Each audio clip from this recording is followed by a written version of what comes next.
Good morning everyone, कैसे हैं आप सब। आई होप आप लोग बहुत अच्छे होंगे। तो दिन है बुधवार का, वेडनेसडे, और सुबह का टाइम है। तो आज थोड़ा सा लेट हो गया है और मैं फटाफट से नाश्ते की तैयारी कर रही हूँ। लंच वगैरह अभी कुछ भी नहीं बना रही हूँ, बट सबसे पहले नाश्ते की तैयारी कर रही हूँ। और यहाँ पे आज मैं आप लोगों के साथ में बहुत ही ज़्यादा हेल्दी इंदौर की स्पेशल और बहुत ही डिलीशियस सी रेसिपी आप लोगों के साथ शेयर कर रही हूँ। सुबह सुबह आलूओं को मैंने बॉईल किया था। ये 4 ही आलू बॉईल किए थे, बट मुझे ज़रूरत 2 ही आलू की है। तो मैंने है ना कढ़ाई में ऑयल डाल लिया है और उसमें मैंने थोड़ी सी मूंगफलियाँ डाल दी हैं। वो आप अपनी क्वांटिटी के हिसाब से आप डाल सकते हैं। तो इनको मैं फ्राई कर लूँगी जल्दी से, और मतलब गोल्डन ब्राउन तक कर लूँगी अच्छे से, क्योंकि ये हैं कच्ची। और सच में ये रेसिपी इतनी अच्छी है कि इस रेसिपी को आप व्रत में इस्तेमाल कर सकते हैं, आप नॉर्मली डेज़ में खा सकते हैं, और जो हेल्थ कॉन्शियस टाइप लोग हैं वो भी खा सकते हैं, जो वर्कआउट करते हैं, मतलब जो भी मतलब हम डाइट वाले लोग होते हैं वो भी खा सकते हैं। बस थोड़ा सा जैसे ये डीप फ्राई ना करके थोड़ा रोस्ट कर लें। तो यहाँ पे मैंने जो 2 आलूओं को कट किया था उनके ऐसे छोटे छोटे टुकड़े कर लिए हैं। आप चाहें तो इनको ऐसे मेरी तरह फ्राई कर सकते हैं, नहीं तो आप ऐसे ही यूज़ कर सकते हैं। तो मैं थोड़ा ना यहाँ का, मुझे इंदौर का आलू है ना ज़्यादा पसंद नहीं आता है। तो थोड़ा सा इसकी गुडनेस और बढ़ाने के लिए, थोड़ा टेस्ट बढ़ाने के लिए मैं इनको डीप फ्राई कर रही हूँ। इतना भी फ्राई नहीं करूँगी कि टाइट टाइट सा हो जाए, पर हाँ इसकी ये ऊपर की जो परत है ना वो थोड़ी सी मतलब ब्राउनिश हो जाएगी, गोल्डन गोल्डन सी, तो मैं इनको निकाल लूँगी। और रात में ही मैंने है ना पोहा भिगो के रख दिया था, पोहा कह रही हूँ सॉरी, साबूदाना। तो आप समझ गए होंगे मैं क्या बना रही हूँ। तो मैंने देखिए यहाँ पे जितना ऑयल बचा उसी में जीरा डाल दिया है, और अदरक और हरी मिर्ची को, अदरक को मैंने ग्रेट कर लिया था, हरी मिर्ची को कट किया और पहले उसको डाल दिया, थोड़ी देर उसको रोस्ट किया, क्योंकि अदरक जल जाएगी डायरेक्ट। तो फिर मैंने इसमें टमाटर भी ऐड कर दिया। अब बस 2 मिनट इसको चलाएंगे, तेज़ ही आंच पे इसको बनाना है, क्योंकि हमें इसका कोई पेस्ट नहीं बनाना, कोई ग्रेवी नहीं बनानी है।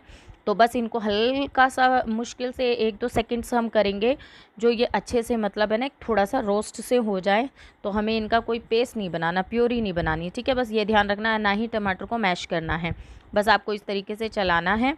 और अब इसके अंदर डाल दिए हैं मैंने वही आलू जो मैंने फ्राई किए थे, और इनको भी अच्छे से मिक्स करेंगे 2-3 बार अच्छे से चला के, 2 मिनट के लिए, 2 सेकंड्स के लिए इनको छोड़ेंगे, जिससे अच्छे से आलू और हो जाए। और अब हम डाल देंगे इसमें साबूदाना, जो मैंने रात में अच्छे से धोकर और भिगो के रख दिया था। आप अगर रात में नहीं भिगोए हैं तो आप सुबह उठते ही इसको 2 से 3 बार अच्छे से मसल मसल के धो दीजिए, और फिर इसके अंदर इतना पानी डालिए कि जितना वो मतलब डूब जाए, ऊपर नहीं दिखना चाहिए, मुश्किल से आधा ग्लास पानी उसमें ऐड कीजिए, और बस ढक के रख दीजिए। वो आधे घंटे पौने घंटे में तैयार हो जाता है। तो यहाँ पे फिर मैंने मूंगफली ऐड कर दी है, काली मिर्च ऐड करूँगी और नमक ऐड करूँगी, बस, और कुछ भी ऐड नहीं करेंगे। तो इनको मिला देंगे अच्छे से, और फिर थोड़ी देर मतलब ऐसे मिलाने के बाद कुछ ही सेकंड्स में इसमें डालेंगे नींबू का रस, जो कि अभी हमें अर्जेंटली डालना है, नहीं तो साबूदाना चिपकना शुरू हो जाएगा। और नींबू के रस से साबूदाना बिल्कुल खिला खिला एकदम अलग अलग दाना बनता है। ये जो नाश्ता ऐसा नाश्ता है कि आप इसे लंच में दे सकते हैं, नाश्ते मॉर्निंग में आप नाश्ते में कर सकते हैं, इवनिंग में भी कर सकते हैं। इवन जब आप खाएंगे ना आपका पेट भी फिल रहेगा और बहुत ही ज़्यादा हेल्दी आपके को पेट में जाएगा। तो ये टिफ़िन में भी आप इसको दे सकते हैं। तो कैसी लगी रेसिपी मुझे ज़रूर बताइएगा। लेट उठी थी, बहुत चीज़ें सोची थी आज मैंने कि आज मैं 2-3 चीज़ें बनाऊंगी, बट नहीं हो पाया, सो ये बनाया है।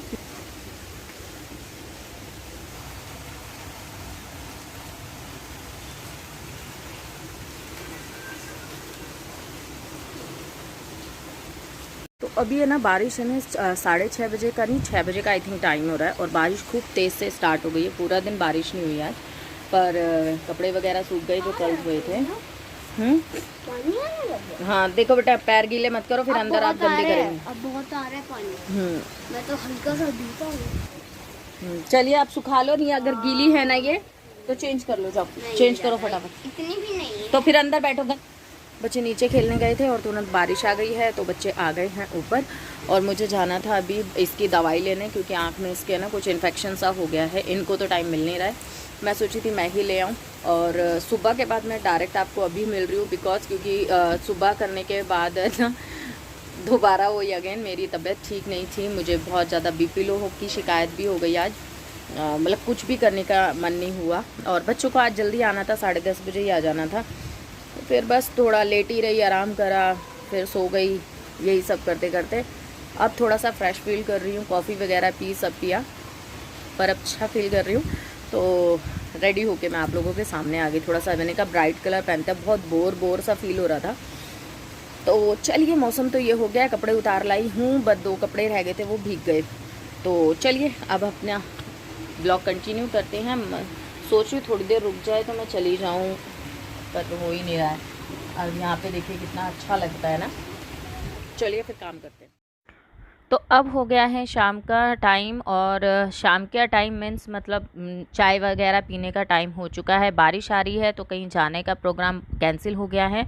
सो अभी मैं अपने लिए बनाऊंगी चाय, बच्चों को दूंगी दूध, और साथ ही साथ डिनर की भी तैयारी शुरू कर दूंगी।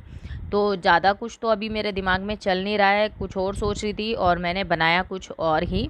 तो पहले तो हम चाय पे फोकस करते हैं, चाय बनाते हैं और बच्चों को दूध देते हैं। साथ ही साथ मेरे ये कुछ बर्तन रखे हुए हैं, इनको भी धुल लेते हैं, क्योंकि दोपहर के बर्तन हैं ये। बच्चों ने मैगी वगैरह बनाई थी तो वो मतलब वो बर्तन भी हैं, और कुछ मॉर्निंग के भी हैं। क्योंकि मॉर्निंग में क्या हुआ, मैंने ये बनाया, बच्चों को स्कूल छोड़ा, इनको भेजा, तो थोड़ा सा मुझे बीपी की शिकायत हो गई थी, जैसे मैंने आप लोगों को बताया। मतलब जैसे तैसे करके घर का काम मैंने कर लिया था, बट लेट होने के कारण भी मैंने अपने घर का मतलब काम वाम ख़त्म किया, और उसके बाद मेरी तबीयत बेटर फील नहीं करी तो मैंने आराम करने लग गई। और यहाँ पे अपना जो है बर्तन वगैरह क्लीन कर रही हूँ। महक को बुलाया था कि बेटा इसमें ना अदरक डाल दो चाय में, मैंने अदरक डालना भूल गई थी, तो बस बेटी को बुलाया था कि अदरक इसके अंदर डाल दें। तो ये चीज़ें छोटी मोटी मैं अपने बच्चों से कराती रहती हूँ। तो कुछ इसी तरीके से ये सब चीज़ें मेरी मैनेज होती हैं। और बच्चों को ये सब चीज़ें कराते रहो ना, तो बच्चों को ना हैबिट भी रहती है, चीज़ें भी पहचान में आती हैं और तरीका भी पता चलता है। एक चीज़ मैं आप लोगों के साथ शेयर करती हूँ कि मैं अगर मसाले मंगाती हूँ तो मेरी बेटी को मसालों के नाम नहीं पता ज़्यादातर, और अगर मैं अपने बेटे को बोल दूँ वो तुरंत ही ले आता है। मैंने सुबह में बोला कि काली मिर्च लेकर आना, तो ये इसको समझ ही नहीं आया और इसको पता ही नहीं चला कि कहाँ रखी है काली मिर्च, कौन सी है। तो तनुष ने पढ़ के उसको बोला मम्मी ब्लैक पेपर ना, तो मैंने कहा हाँ, मैंने कहा देखो जो काम तुम्हें आने चाहिए वो उसे आते हैं, उसने ढूंढ के दिया। वही होता है ना, इंटरेस्ट की बात होती है। वैसे कहूँ, बेटी मेरी कुकिंग में इंटरेस्ट ज़रूर लेती है, बट उसे है ना ऐसे वाले कामों में इंटरेस्ट बिल्कुल भी नहीं है। कोई सामान लाने में, देने में, ये सही चीज़ों में इंटरेस्ट बिल्कुल नहीं है। तो चलिए, इंटरेस्ट की बात आई तो मैं एक चीज़ आप लोगों के साथ में शेयर करना चाहूँगी। मेरे पास आज ही एक कमेंट आया था कि आप मोटिवेट कैसे रहते हैं, या फिर मोटिवेट कैसे रहें, मुझे बताइए। तो देखिए मैं भी सच में आपका कमेंट पढ़ के ना एक टाइम तो शॉक में पड़ गई। मैं भी सोचने लगी कि यार मतलब कैसे रहती हूँ मैं मोटिवेट। तो ऐसा नहीं है, देखिए मैं बहुत ज़्यादा डिमोटिवेट होती हूँ, बहुत बार होती हूँ। 1 दिन 2 दिन मैं डिमोटिवेट हो जाती हूँ और कई बार ऐसी निराश हो जाती हूँ, फिर मैं अपने आप को वेकअप करती हूँ। हाँ, पर उन वेकअप आने में, वापस आने में मुझे क्या क्या चीज़ें हेल्प करती हैं वो मैं आपको आज बताती हूँ। देखिए मुझे यूट्यूब पे मुझे कई साल हो गए हैं। मैंने, जैसे कि आपको पता है, मैंने ये दूसरा सेकंड चैनल स्टार्ट किया है न्यू तरीके से, बिगनिंग बिल्कुल स्टार्टिंग तरीके से मैं यहाँ पे सब कुछ सेट कर रही हूँ आपके सामने। आप साथ साथ रेसिपीज़ भी देखते रहिएगा। यहाँ पे मैंने ना गर्म पानी किया है और उसके अंदर मैंने सोयाबीन भी ऐड करी है। आज बनाऊँगी आलू सोयाबीन, इतनी टेस्टी सब्ज़ी बनी कि सबने 2-2 3-3 बार ली। तो ये चीज़ें मेरे साथ होती हैं, तो मैं अपने आप को मोटिवेट इसलिए रखती हूँ। देखिए कोई भी अगर हम काम स्टार्ट करते हैं, तो कोई भी काम ऐसा नहीं है कि आपने आज स्टार्ट किया आपको हफ़्ता 10 दिन में ही रिज़ल्ट मिल जाता है। कई बार किसी की किस्मत बहुत अच्छी होती है कि उनको रिज़ल्ट मिल जाता है, बट मेरे को इतना पता है कि मेरी जो किस्मत है वो कुछ इस तरीके की है कि मैं जिस चीज़ पे हाथ रख दूँ, ईज़ी से ईज़ी चीज़ों पे हाथ रख दूँ, वो चीज़ में इतनी टफ़ हो जाती है, इतनी टफ़ हो जाती है कि उस तक पहुंचना मेरे लिए बहुत ज़्यादा डिफ़िकल्ट होता है। तो मैंने हमेशा से ये चीज़ें अपने अंदर रखी हैं कि कोई नहीं, शायद मैं वहाँ तक पहुँच पाऊँ या ना पाऊँ, बट मैं कोशिश करना नहीं छोड़ूँगी, क्योंकि कभी अगर कोई इंसान मुझसे पूछेगा उस रास्ते के बारे में, उस चीज़ के बारे में, तो मैं उसे उस रास्ते के बारे में ज्ञान तो दे पाऊँगी, अपना तरीका तो बता पाऊँगी कि मैं वहाँ तक ऐसे ऐसे करके मैं वहाँ तक पहुँची, बट मैं लास्ट तक नहीं पहुँची। पर लास्ट तक हम देखिए, कभी भी ऐसा हमें हमें कब पता चलेगा कि हम लास्ट में पहुँचे हैं या नहीं। तो आप बस लगे रहिए, कोई भी काम करते हो, कोई भी, आपको सिर्फ यही सोचना है, जब तक आप एक अपने मुकाम पे ना पहुँच जाओ, अपनी एक अचीवमेंट ना कर लो, तब तक बस आपको मोटिवेट रहना। उसमें हेल्प करती हैं मुझे, सच में कहूँ, जो स्टॉक है, चैनल है, उस पे बहुत सारी मोटिवेटेड स्टोरीज़ आती हैं, लोग अपनी अपनी स्टोरी शेयर करते हैं। मुझे वहाँ से उन लोगों की स्टोरी सुन के बहुत ज़्यादा मोटिवेट होता है। कितने लोग ऐसे आते हैं कि हम सोचते हैं यार ये नहीं कर सकता कुछ, और वो ऐसी ऐसी स्ट्रगल लाइफ को निकाल कर मतलब निकलते हैं ना, तो फिर मैं ये सोचती हूँ जब ये कर सकते हैं मैं क्यों नहीं। और मैं ऐसी-ऐसी स्टोरीज़ सुनती हूँ, ऐसे सॉन्ग सुनती हूँ, या फिर ऐसी पोएम्स वगैरह, ये जो थॉट्स वगैरह होते हैं, ऐसे सुनती हूँ। उनसे मुझे बहुत ज़्यादा मोटिवेशन मिलता है।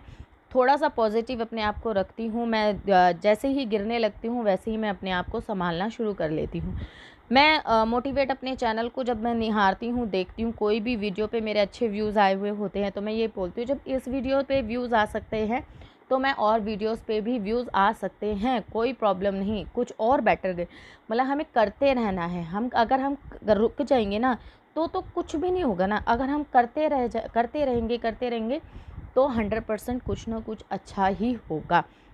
ठीक है? हम चलना ही बंद कर देंगे तो हम पहुँचेंगे कैसे जहाँ हमें अपनी मंज़िल पे पहुँचना है। तो चलते रहेंगे तो पहुँच ही जाएँगे कभी ना कभी, पर अगर हम रुक ही जाएँगे, हम चलना ही बंद कर देंगे, तो हम कभी भी नहीं पहुँच पाएँगे। सो बस यही सब चीज़ें हैं जो मैं अपने माइंड में अपने आप को रिकॉल करती रहती हूँ, बताती रहती हूँ।